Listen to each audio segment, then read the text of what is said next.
over Poland and NATO airspace, but how we can reinforce the pressure on Putin to end the Ukraine war.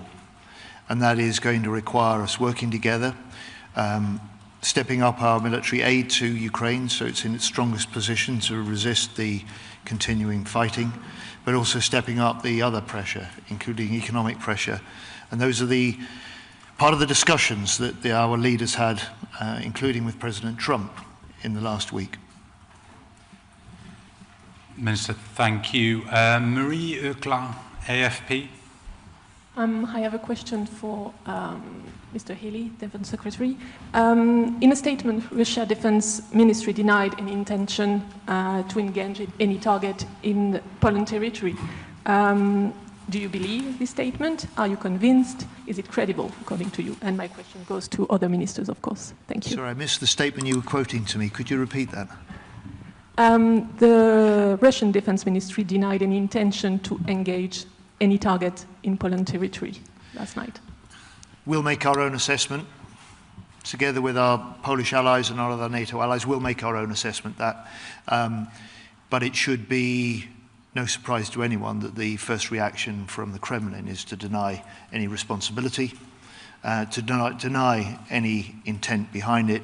But we've seen in the escalating intensity of attacks on Ukraine, we've seen the rising level of aggression in Russia towards Ukraine and more widely. And tonight we saw a first of its kind into NATO airspace. Thank you. Dan Saber, The Guardian. Dan Saber from The Guardian. A question for the ministers. What was the Russian intention here? Do you think it was to divide NATO? And if so, what is the response? And then there seems to be only, I think, 3 or 4 of these of about 19 drones were shot down. That seems like quite a low proportion. Is that at all concerning? Is that something you're going to consider as you reflect on this? We have a response from each of the ministers, and then we'll probably have one more question and close.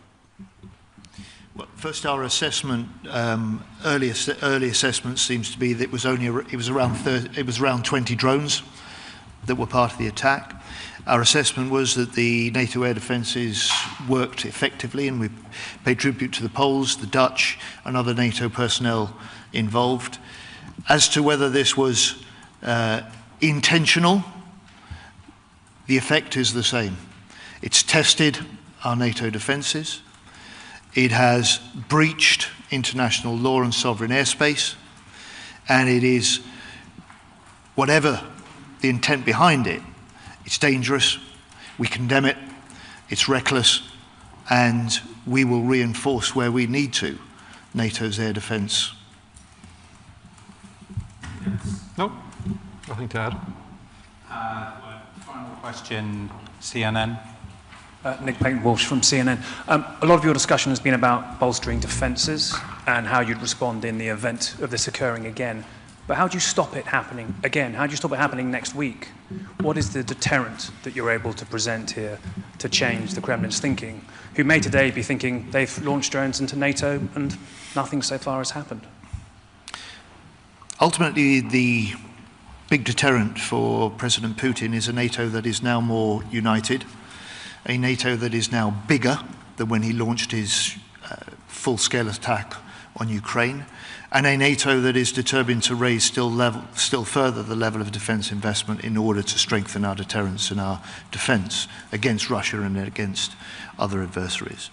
Our response to Putin at this point is to say to him, we will stand together, seeing the E5 nations, Europe's biggest defence spenders, more united, more determined as we report to you after our discussions today.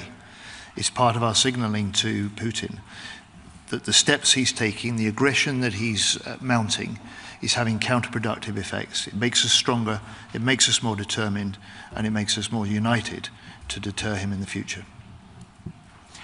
Colleagues, thank you very much. That concludes the press conference.